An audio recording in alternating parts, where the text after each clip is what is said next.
what's going on? Check out T.I.E here, which stands for Together Individual Entertainment. Okay, so today I want to talk about Kennywood. Kennywood is at least 1 week away from being open again. Well, nearly open, if you know what I'm saying. It's like a week and a half or something like that. Anyways, Kennywood is opening up on the same day as Light Up Night in downtown Pittsburgh. And as you know, downtown Pittsburgh's Light Up Night is a big time tradition. And you're going to feel like you're actually part of a Hallmark movie because of the fact that, of course, the traditional holiday market is going to be down there. There will be 4 Christmas tree light-ups, fireworks, concerts, including the winner of American Idol, Phil Phillips. He'll be down there on November 18th, and, of course, it'll be the premiere of the Sister Bridge light-ups. Yeah, after working for a year and a half or something on the Sister Bridges, they're finally going to show the lights and everything on the Sister Bridges, and I cannot wait. I'm just so excited, you guys, but I'm not here to talk about Light Up Night. I know I just did, but that's just me, like the small things going on. Anyways, basically about Kennywood. So, here's what you need to know. Basically, I am looking at the list on their Facebook page, and Lost Kennywood will be open, but no rides. Just the gift shop. Like, the Bear Factory and the other gift shop where you get sweatshirts or whatever on that side. So, yeah, Lost Kennywood will be open. Letters to Santa, which is that cabin place where it was the escape room for the witch during Dan Fall Fest. The massive model train display, which is the arcade section. Like if you come through the tunnel, walk straight as you're going towards the Jackrabbit, but you're not going to the Jackrabbit. It's like right across from the coffee shop. Okay, and you're also going to have the local celebrity reading, selected dates, of course, and, of course, tradition. Rick Seaback, the narrator of many PBS specials, is going to be there, of course. Local choir groups, which will probably be schools and a couple of churches or something like that, but basically that's selected dates as well. You also have the Strolling Holiday Parade, which is sort of jazz because, well, they're going to have the tuba, trumpet, drums, all types of things. Parker's Dance Party is also going to be at the same stage to where the local celebrity reading is going to be. It's going to be at the Kennyville stage. Parker's Dance Party is going to include Kenny Kangaroo, Duke Dragon, Ricky Raccoon, and so many other characters from different parks. The nightly tree lighting ceremony is going to be lighting up the 75th Christmas tree, which is the tallest tree in Pennsylvania. And now for the new stuff. So, basically, they're bringing back the scavenger hunt, which is all new this year for a Christmas version. They're calling it the all-new interactive holiday scavenger hunt. And that is so cool. I cannot wait to get started on that with, like, I cannot wait to see the kids' face. I don't know exactly how the scavenger hunt's going to work, but I think I'm going to have a great time. Also new, you already know the holiday shops are going to be pretty popular as usual. Well, for the first time ever, that's also new in Kennywood. They're calling it the Lagoon Holiday Shops. It's going to be around the lagoon where the light show is, and you guys are actually going to see, like, if you see all those pavilions or tents or whatever it is around the lagoon where you kind of been seeing, like, the around the world food thing, and of course, I know they're probably bringing back the s'mores and stuff. I mean, this is, like, absolutely crazy that they're doing this, but I cannot wait. So, the other thing that, is new, and I think it's kind of going to be hard this year to do it. I mean, and don't get me wrong, guys. In my opinion, I think they should rethink this.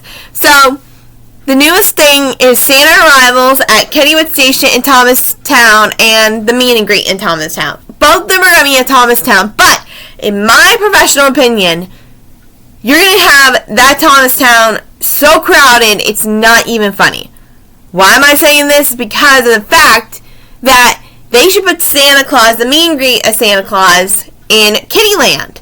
You have so many rides in Kittyland that the kids are just bound to, like, enjoy stuff like that. Because you have Kittyland rides that is just for the little ones, and then you also have Kittyland rides that is for all ages.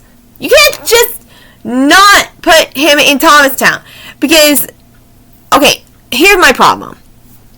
The reason I'm saying that you should not be putting him in Thomastown, and by the way, guys, this is the third time. The third time they moved Santa Claus. When they first started, he was at the Racer. Now he's not there anymore. Second time, Parkside Cafe. Now he's not going to be there anymore. Now he's going to be in Thomastown. Third time he's moving him. I mean, that's crazy, right? But anyways, I do believe that, okay, if you guys have been to Kennywood Fan Fall Fest, you already know where Dark Shadows had their haunts. That big pavilion stuff.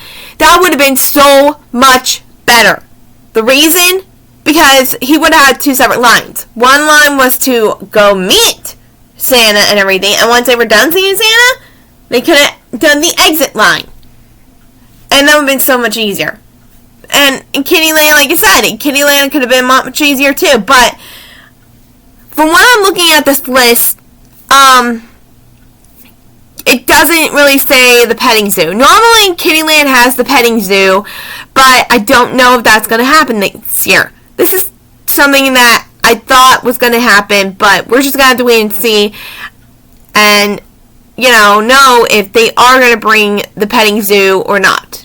I mean, I don't know exactly if they are or aren't, but we're just going to have to wait and see until November 18th, because November 18th is, well, like I said, the opening of Kennywood Park. And it's also going to be the opening of Pittsburgh Light Up Night. I have a feeling like this is going to be the most craziest November 18th in the world right now. I don't know exactly how it's going to work, but I can tell you for a fact that this is not exactly what I think people had in mind. But I assure you, maybe it's about time that, they tried something a little different now and then. I mean, one thing's for sure, if they were going to have Lost Kennywood open, I would just think, and I'm serious, I would just think do Wave Swinger and the Whip, but don't do the other rides. Don't do Phantom, don't do Black Widow, don't do Exterminator, and don't do the Swing Shot. That would be crazy. So I don't know how this is going to work with just the gift shop opened in Lost Kennywood, because this is just unbelievable. I mean, I would think that they would have thought about having a little bit more rides open in Lost Kennywood, but considering that most of the Kennywood rides in Lost Kennywood are, Phantom Fall Fest related, I would think that's crazy, right? And speaking of which, they decided to open up the pirate ship and not the Music Express. In my opinion, I would have thought that they would have opened up Music Express and pirate ship, but instead it's going to be pirate ship, Spinvasion, Auto Race, Merry-Go-Round, Jackrabbit, Kittyland, Thomastown, Ghostwood, and Noah's Ark. And that's practically it. There is no other rides that's going to be open, and that's going to be a disappointment to everyone, because of the fact that, last year we all remembered that Kennywood had Music Express opened last year, and now they're not going to open. And why on earth would you want to have Spinvasion open? That's ridiculous. Spinvasion's more of a Fan Fall Fest ride, not no Christmas ride. Why on earth would you want to keep that open? Why? I mean, in my professional opinion, just do the rides that you had last year. Don't do Spinvasion! Close it down! Like, honestly, don't they know that Spinvasion's just a crazy, a crazy, Halloween ride. It's ridiculous. It is. But also, I would also like to think of this as a, Kennywood opportunity in a way. From what I understand, we're kind of being in the cold zone and everything. They haven't really decided on a, New Year's thing, which I think they should do, and in my professional opinion, and I'm serious, in my professional opinion, if they were to do a New Year's thing, keep it 21 plus. And, yeah, basically they could let the 18-year-olds work on that kind of event, but considering that it's never been done before, I would like to think that, it should be done. Also, For the first time ever, there's going to be a private event on November 30th. $25 to $40 a ticket. It's called Spectrum of Lights. And this is relating to people who's on the spectrum, as in disabilities and stuff. And I would feel absolutely proud to, now I was thinking about taking that day off and checking it out myself. But I thought about it, and I'm not going to take that day off. Actually, I kind of requested to work on that day because I want to be an inspiration to those that have a disability. I wanted to let them know that an autistic person like myself can do something and can work and a whole bunch of other things. I'm on the high functioning system of autism, and I just want people to understand that I love what I do. I love working. I love being part of the community. I love being able to do something to help and all that stuff. So what I'm trying to say is I got the most amazing inspiration out of anybody in my life, and I just feel like once I looked up some people who were celebrities and had autism and stuff like that, I felt I wasn't alone anymore. Now I want to inspire those people who have a disability to let them know that I understand where they're coming from. I understand about them. I understand how they feel, how, they react and stuff. But sometimes it's not easy to follow the rules and help a person who has a disability. But then again, it's basically a trying effort. It's a trying effort to make it work. Make it work for yourself. Make it work for everyone else.